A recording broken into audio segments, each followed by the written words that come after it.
Hola Leute, willkommen zu einem neuen Video, zu einem ganz besonderen Video, denn heute bauen wir mal was. Heute baue ich den Suicide Squad Harley Quinn Hammer. Ich habe das Ding wirklich analysiert, die ganzen Bilder angeschaut, die Behind the Scenes, alles angeschaut, um mir wirklich so ein perfektes Bild von diesem Hammer zu machen. Habe das Ding also gebaut und wie das Ganze so abgelaufen ist, was ich da so gemacht habe, das erfahrt ihr jetzt. Das Ganze ist ein Geburtstagsgeschenk für meine Schwester. Das heißt, ich habe mir schon Mühe gegeben und habe mein Bestes gegeben und wünsche euch jetzt einfach ganz viel Spaß dabei. Bis dahin, bis das Video vorbei ist und ciao. Und los geht's, Leute. Die allererste Aufgabe bei unserem Harley Quinn Suicide Squad Hammer Projekt ist natürlich erstmal schleifen. Das ist erstmal super spannend und es macht gar keinen Spaß. Also es muss sein, damit das Holz smooth ist, damit die ganzen Unebenheiten so ein bisschen weggehen und einfach die Farbe am Ende auch besser hält. Deswegen Schleifpapier in die Hand und los geht's. Übrigens, falls ihr das Ganze selber nachbauen wollt, falls ihr irgendwie Bock habt, das für ein Cosplay zu benutzen, was auch immer, zwei Sachen, schickt mir ein Foto über Twitter, Facebook, was auch immer von dem Hammer, das wäre so cool. Also wenn ihr es macht, das wäre unfassbar, das würde mich so stolz machen, also das wäre der Knaller und ihr findet in der Videobeschreibung alle Materialien, alle Farben, die ich benutzt habe und so weiter und so fort. Also wenn ihr das Ganze nachbauen wollt, Videobeschreibung und los geht's. So, jetzt Schleifen ist vorbei, der langweilige Part ist vorbei und wir gehen jetzt hier einfach mit Gewalt hier. Schaut euch das einfach mal an, wie nah mein Finger, ich sehe es gerade, wie nah mein Finger hier an diesem Messer ist. Das ist... Macht das ein bisschen anders, Leute. Passt da echt auf, vor allem wenn ihr ein Jünger seid, nehmt irgendwie eure Eltern zur Hand. Ich habe das auch mit meinem Vater gemacht, ohne den hätte ich das nie im Leben geschafft. Also mein Vater hat mir die Werkzeuge gezeigt, die Werkzeuge gegeben und einfach die Werkstatt zur Verfügung gestellt. Alles, es war mega. Also danke, Dad, falls du das hier siehst, das war sehr schön. Auf jeden Fall habe ich hier gerade gesehen, habe das Ganze fertig, zerstört, mit dem Hammer drauf, Schnitzzeug und allen möglichen draufgehauen und dann mit einem Schleifer ein bisschen was geschliffen. Vielleicht habt ihr es gerade auch gesehen, da war schon ein Loch im Hammerkopf. Habe ich leider nicht aufgenommen. Habe ich irgendwie nicht aufgenommen, aber das ist auf jeden Fall der Bohrer, den ich dafür benutzt habe. Und jetzt, ja, stehe ich in unserem Heizkeller und das war der einzige Ort, an dem ich sprühen durfte, weil das ist echt eine ziemliche Sauerei. Macht das nicht im Wohnzimmer nach. Der Stiel ist ja am Ende dunkelblau, also habe ich das Ganze erstmal schwarz gesprüht, einfach damit das als Grundierung da ist, damit die Farbe besser hält, die zweite Farbe und damit das Blau letztendlich dunkler ist. Ja, das ist so die ganze Idee hinter dem Schwarz. Jetzt wird es ein bisschen eklig mit diesem komischen Parkettlack. Das ist ein, ja, wie soll man sagen, es ist so ein bisschen wie Honig, es hat den ähnlichen Effekt wie Klarlack, also sorgt erstmal dafür, dass das ganze Holz versiegelt wird, dass das Ganze ein bisschen, ja, wie soll man sagen, ein bisschen glänzender wird und das war so mein Ziel damit die ganzen abstehenden Holzsplitter, die jetzt entstanden sind nach der Bearbeitung hier, dass die eben geplättet werden, damit diese ganzen Spreißel einfach, ja, verschwinden praktisch. Dafür habe ich das hier gemacht.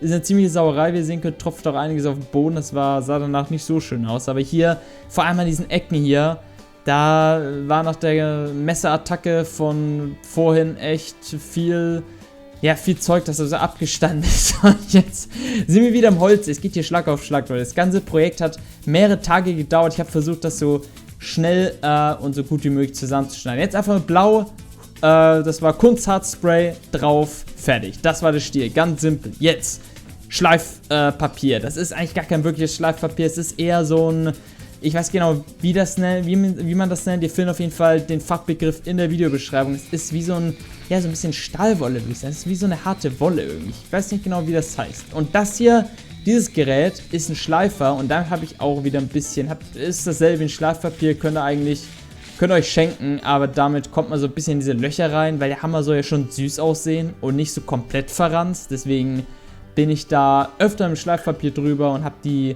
ganzen Ecken so ein bisschen abgerundet, weil ich meine, Harley Quinn ist ja auch süß. Von daher muss der Hammer auch ein bisschen süß sein. Auf jeden Fall geht es jetzt hier weiter, wieder mit dem Parkettlack und da einfach wieder hier verstärkt auf die Kanten, damit diese ganzen, da waren immer noch so viele kleine Holzstückchen, die da einfach nicht sein sollten, weil das sieht ganz komisch aus und da, naja, bin ich auf jeden Fall mehrmals drüber. Ich glaube 2-mal, öfters konnte ich nicht, ihr könnt das auch öfters wiederholen, aber die Trockenzeit, also bis das Ganze getrocknet ist, sind 24 Stunden und das ist natürlich eine Hausnummer. Zwischendrin habe ich, wie gesagt, immer wieder den Stiel gemacht und andere Sachen währenddessen gemacht, aber das dauert schon ziemlich lang.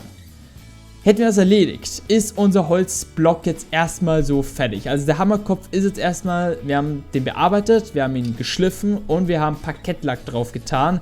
Jetzt geht's ans Einfärben. Und hier bin ich wirklich fast verzweifelt, denn hier musste ich ein Wissen benutzen, das ich seit dem Abi nicht mehr benutzt habe, und zwar Mathe.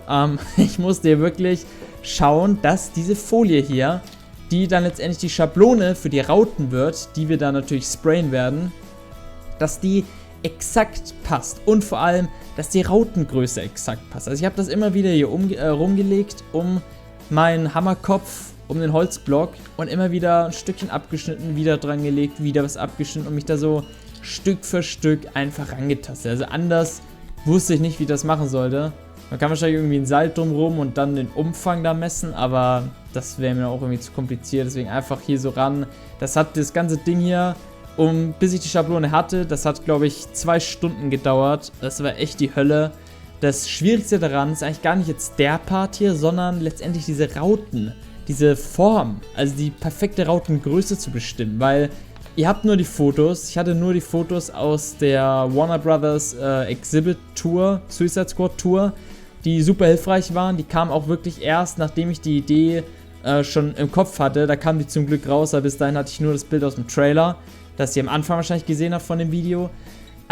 Ihr habt keine Daten, ihr wisst nicht, wie groß die Raute ist und da müsst ihr dann einfach die Sachen so, ja, so Pi mal Daumen irgendwie euch so abmessen. Und ich habe da eben hier mit einem Bleistift geschaut, wie breit sind diese schwarzen Balken, wie groß ist so eine Raute. Immer wieder aufs Handy geschaut und mich an den Fotos orientiert und da eben jetzt hier auch mit so einem Abdeckband rumgeklebt, um mir einfach ein Bild zu machen, weil der Holzklotz ist natürlich ein anderer als der, den die letztendlich im Film benutzt haben. Aber das ist dann so meine Raute gewesen und an der habe ich mich dann orientiert und da eben dann die Breite und die Höhe und so weiter bestimmt. Und ja, es sind übrigens 11 Rauten. Also es sind 5 pro Seite und unten eine dicke, die nicht spitz endet. Also unten könnt ihr ein bisschen was ausgleichen. Wenn ihr irgendwie merkt, okay, meine Rauten sind zu breit oder eben nicht breit genug, dann könnt ihr die untere Raute am Loch hier, wie ihr sehen könnt, das Loch, das ihr da seht, da ist eine Raute drauf, die eben nicht spitz endet, also ein Sechseck praktisch. Und da könnt ihr viel ausgleichen. Also wenn ihr irgendwas verhauen habt, nicht jetzt alles wegwerfen, das ist noch zu retten.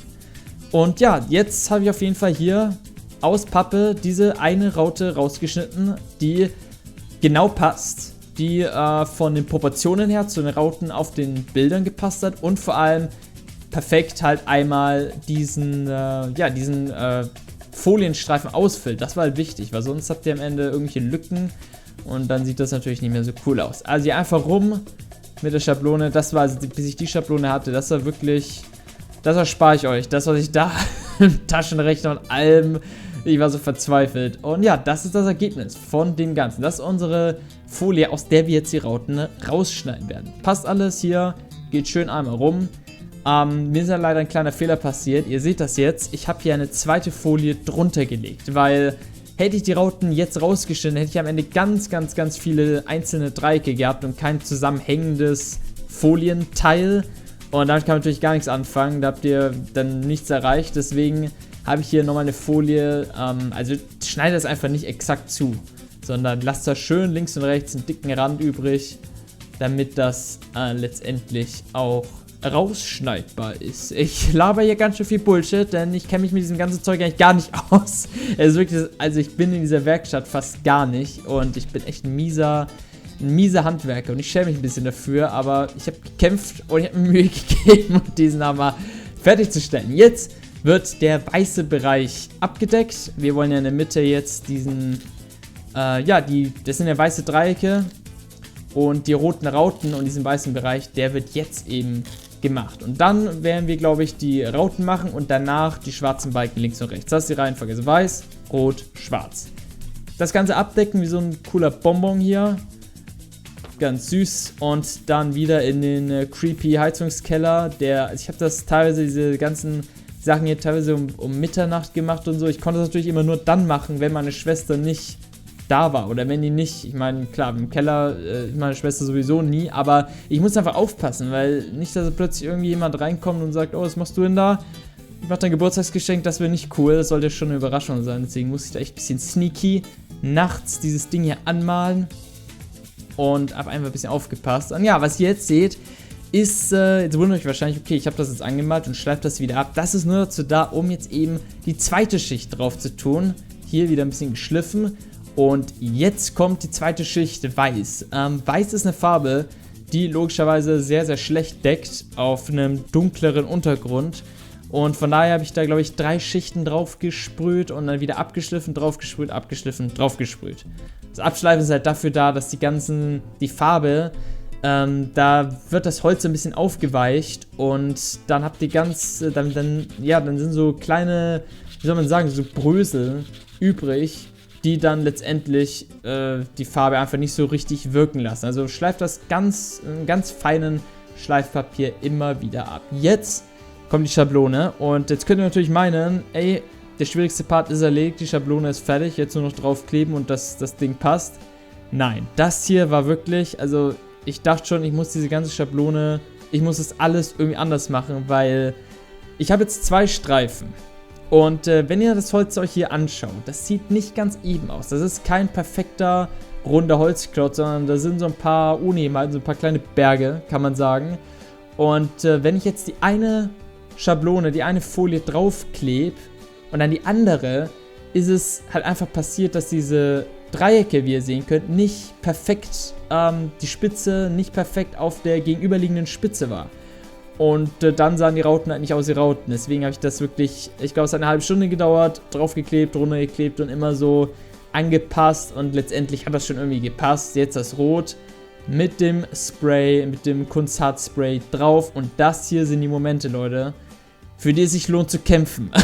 Wenn man hier die Sachen wieder ablöst. Also das ist so ein schönes Gefühl. Ich habe mir fast überlegt, ich glaube, es hat natürlich auch ein bisschen länger gedauert, das komplett uncut drin zu lassen, aber das müsst ihr selber erleben. Also wenn ihr das Ding, ja, da habe ich mich ein bisschen gefreut, aber das ist so schön, wenn das auch gepasst hat dann am Ende. Und es hat gepasst, die Rauten sind echt ziemlich cool geworden. Jetzt habe ich die schwarzen Balken gemacht und hier auch einfach mit dem Geodreieck so ein bisschen mit dem, Geodreieck, ein großes Geodreieck, habe ich einfach die Abstände geschaut, dass das einfach durchgehend war, weil ich gemerkt habe, okay, das Holz ist nicht eben, vielleicht ist der Abstand dann nicht immer gleich, aber der hat gepasst und dann schwarz, eine Schicht reicht da komplett, schwarz deckt da perfekt, einmal drauf und dann habt ihr den schwierigsten Part erledigt. Also wenn ihr das erledigt habt, dann habt ihr es geschafft, Leute.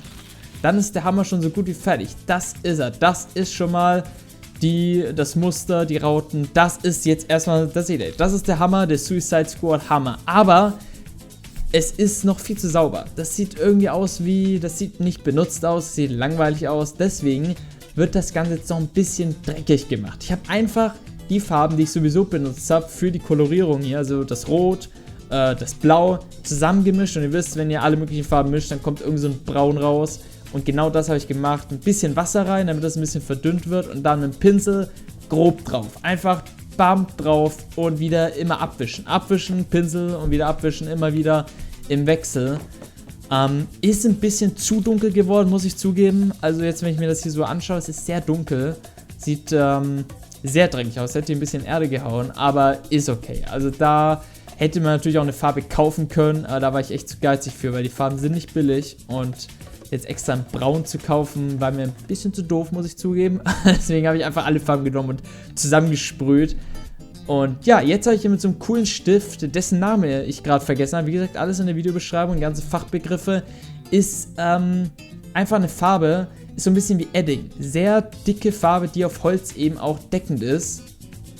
Und aber auch sehr flüssig ist. Also, wenn ihr das macht, passt da auf. Das fließt euch links und rechts runter. Ist mir auch fast passiert. Ich muss das dann irgendwie mit dem Tuch noch ein bisschen retten.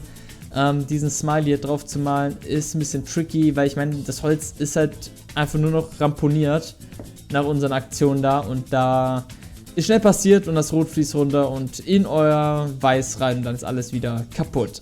Ja, jetzt habe ich auch den Stiel ein bisschen bearbeitet, wie ihr sehen könnt. Schwarz mit Wasser, Pinsel und wieder dasselbe Prinzip wie beim Hammerkopf. Einfach da rumgerieben, draufgetan. Das ist auf dem Bild auch so. Ich glaube, das soll irgendwie so aussehen, als hätte das Blau, als wäre es abgegangen und die die Grundierungsschicht würde durchkommen. Ich glaube, das war die Idee hinter den ganzen. Sieht auf dem Hammer auf jeden Fall aus, ich fand es auch ein bisschen strange, aber ich habe halt einfach das so gemacht, wie die es gemacht haben. Jetzt selben Stift in schwarz drauf, müsst das Ganze schütteln, pumpen, also einfach diesen Kopf von dem Stift irgendwo drauf pumpen. Und jetzt habe ich noch so ein paar neue Wunden drauf getan, auf mein Holzstück. So ein paar, ja, einfach nochmal dieselben Sachen benutzt wie vorher, nur nochmal in die Farbe rein. Und ihr seht schon hier, das Weiß, da komme ich später noch zu, wenn das Video vorbei ist, ist ein bisschen komisch geworden, leider.